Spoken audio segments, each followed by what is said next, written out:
Cet article que je vais vous lire en 5e position, c'est un article qui est tiré du livre de Nicolas Machiavel, le livre de Nicolas Machiavel qu'on appelle Le Prince. Et c'est le chapitre 12 que je vais vous lire. Si je lis ça, c'est par rapport à un événement. On aura vu tout dernièrement au Burkina, l'armée qui s'est levée contre la forfaiture d'Ibrahim Traoré. Au Burkina, il n'y aura pas d'élection. On vote avec un groupe de partisans dans une petite salle. On décide de donner 5 ans à un individu qui a pris le pouvoir par les armes. Quand d'autres militaires décident de dire que nous aussi on va essayer notre chance en faisant des coups d'État, on les massacre dans un camp à plus de 200 personnes, 500 personnes. On vient mentir que ce sont des djihadistes. Et après, on demande l'aide des Russes. On demande l'aide d'une certaine armée malienne pour venir se protéger. Et donc, de facto, ceux qui sont allés au Mali, au Burkina, et les Russes qui sont venus, deviennent des mercenaires. Et c'est de cela que je vais vous parler pour vous donner la caractéristique des troupes mercenaires selon Nicolas Machiavel. Des troupes mercenaires comme moyen de préservation du pouvoir. C'est moi-même qui j'ai créé le titre. Et donc, comment, quand on a le pouvoir, quand on prend le pouvoir, il y a plusieurs manières de se protéger. Aujourd'hui, le pouvoir de la Côte d'Ivoire est protégé par des forces régaliennes, des forces qui sont liées à la loi de l'État. Quand vous prenez le Mali et le Burkina aujourd'hui, ils ont fait venir des mercenaires de Wagner. Et donc, ils sont protégés, tous les chefs de jeunes que vous voyez sont protégés par des mercenaires. Mais quelle est la loyauté du mercenaire? Et quelle est la caractéristique du mercenaire? C'est de cela que je vais vous parler. Est-ce qu'ils peuvent toujours assumer la préservation du pouvoir? C'est de cela qu'il est question. J'ai parlé des qualités propres aux diverses sortes de principautés sur lesquelles je m'étais proposé de discourir. J'ai examiné quelques-unes des causes de leur mal et de leur bien-être. J'ai montré les moyens dont plusieurs se sont servis, soit pour les acquérir, soit pour les conserver. Il me reste maintenant à les considérer sous le rapport de l'attaque et de la défense. Et donc c'est Nicolas qui nous parle en nous disant ceci. Dans le traité que j'ai écrit, où je vous ai déjà parlé des 3 manières par lesquelles on arrive à obtenir le pouvoir. On peut obtenir le pouvoir soit par droit de naissance. Mon père était roi. Quand il est mort, j'ai hérité. On peut obtenir le pouvoir par l'assentiment du peuple. C'est ce qu'on appellera aujourd'hui la démocratie ou quoi que vous vouliez, mais c'est le public qui décide de nous mettre là.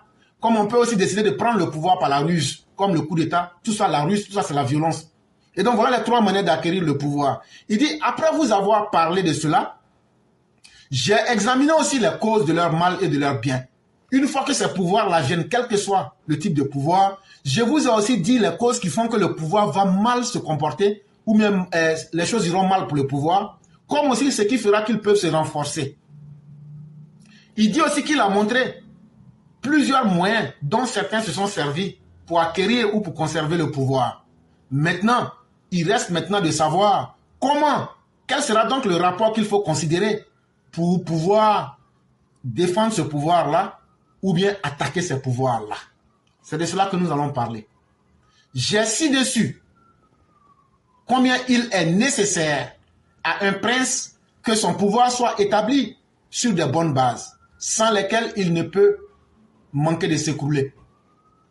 Il dit, lorsque tu es un dirigeant et que tu as acquis le pouvoir, il est bon que ton pouvoir soit basé sur des bases saines, des bases solides, des bases qui sont fondées sur la légalité. Sinon, toute autre aventure va faire que ton pouvoir va s'écrouler. Or, pour tout État, soit ancien, soit nouveau ou mixte, les principales bases sont de bonnes lois et de bonnes armes. Si vous vous souvenez, le dimanche, quand on a fait le débat avec le Malien, j'ai dit comme ça qu'un État a besoin de 3 bases fondamentales. L'aspect économique, donc l'argent, le militaire, ça veut dire la force armée, et des bonnes lois, et la loi. C'est la même chose que Nicolas nous répète dans son livre, pour nous dire ici qu'un État, qu'il soit ancien, nouveau ou mixte, ce que beaucoup ne savent pas, on parle ici d'un État ancien, une gestion qui s'est faite sur plusieurs années et par plusieurs personnes.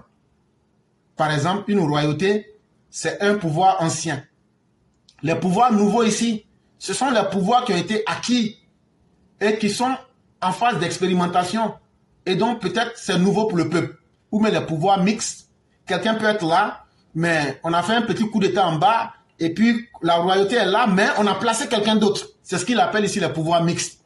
Il dit, quel que soit le type de pouvoir, si tu veux te maintenir là, il y a deux choses fondamentales qu'il faut avoir.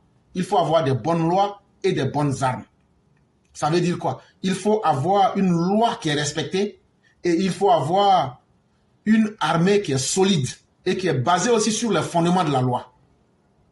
Mais c'est là où il n'y a point de bonnes armes, il ne peut y avoir de bonnes lois. Il précise, s'il y a un pays qui est là, ils n'ont pas de vrais militaires pour défendre le pays là.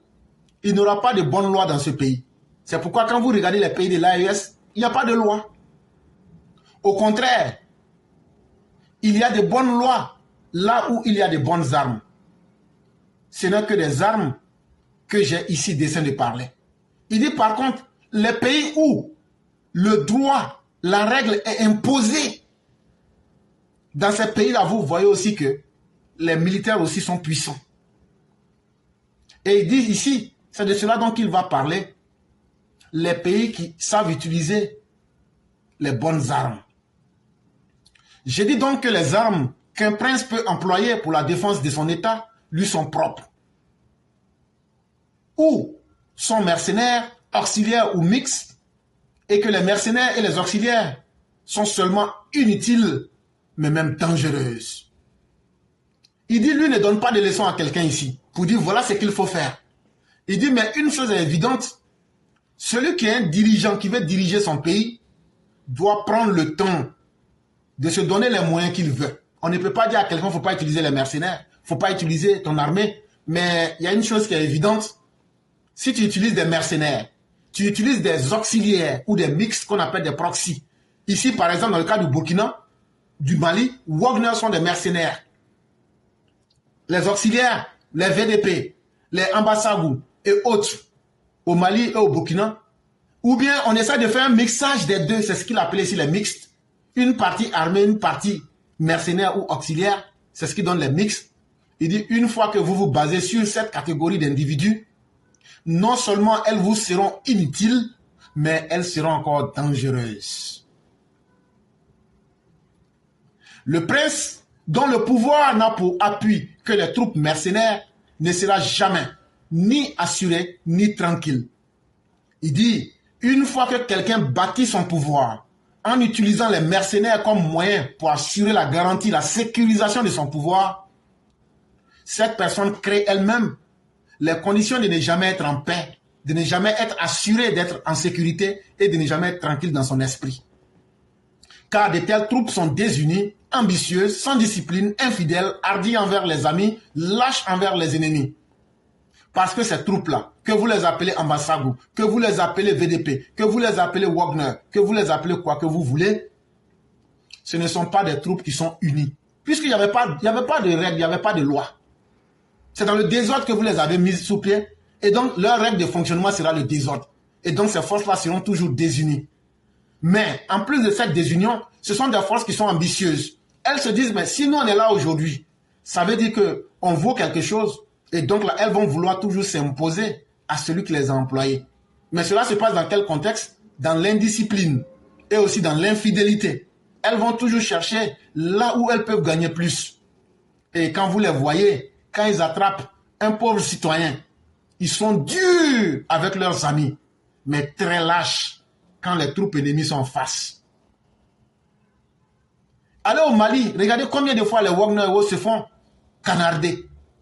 Mais quand vous les voyez dans les rues de Bamako ou bien dans les petites zones qu'ils ont pu occuper, ils jouent les Rambo. Mais quand on vous dit voilà l'ennemi en face, vous les voyez tomber comme des poules mouillées.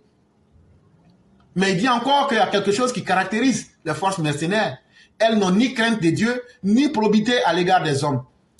Ça veut dire la crainte de Dieu, le droit, l'humanisme, ou bien même les sentiments humains. Ces personnes n'en ont aucune.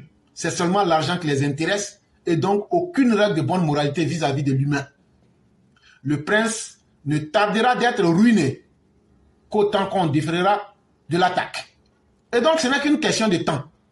Le dirigeant qui a pris les mercenaires pour s'assurer là, ta ruine là, ce n'est qu'une question de temps. Parce que chaque fois qu'on dise que non, on va mettre la guerre à plus tard, toi tu vas continuer à payer les mercenaires. Mais tu ne sais pas que tu es en train de te ruiner. Et donc pendant ce moment où il n'y a pas de guerre là, toi tu es content, tu penses que tu es protégé.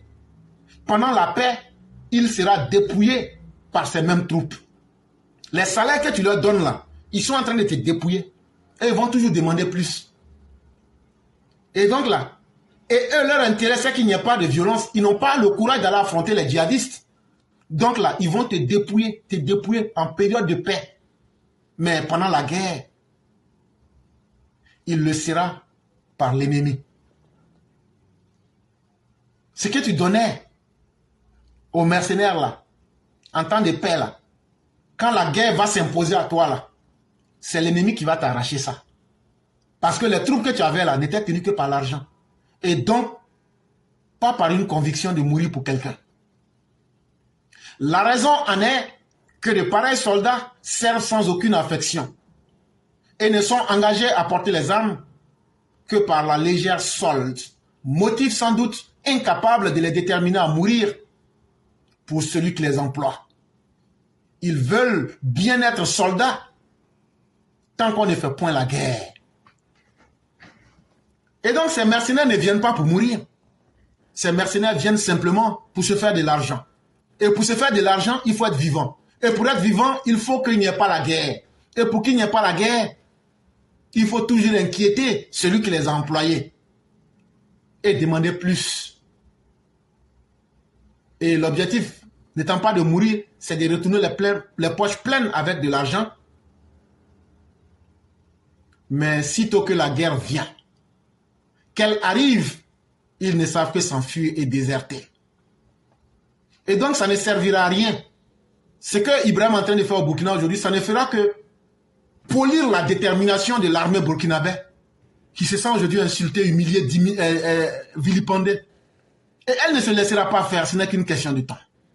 C'est de cela qu'il est question. Donc, vous pouvez vous réunir, faire tout, mentir. Et entre-temps, pour saboter le franc CFA, ils ont fait fabriquer des dizaines de conteneurs en franc CFA. Ils ont fait fabriquer ça en Russie. Ils vont déverser ça dans leurs différents pays. On est au courant de cela, mais on vous regarde là-dedans.